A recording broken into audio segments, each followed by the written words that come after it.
How to change theme language in Shopify.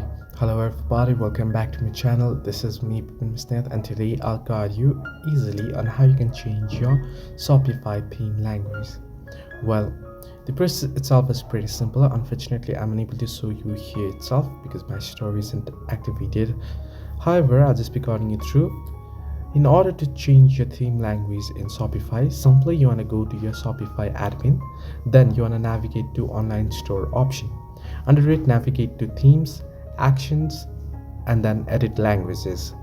Then you want to select the desired language from the available option to translate your theme content.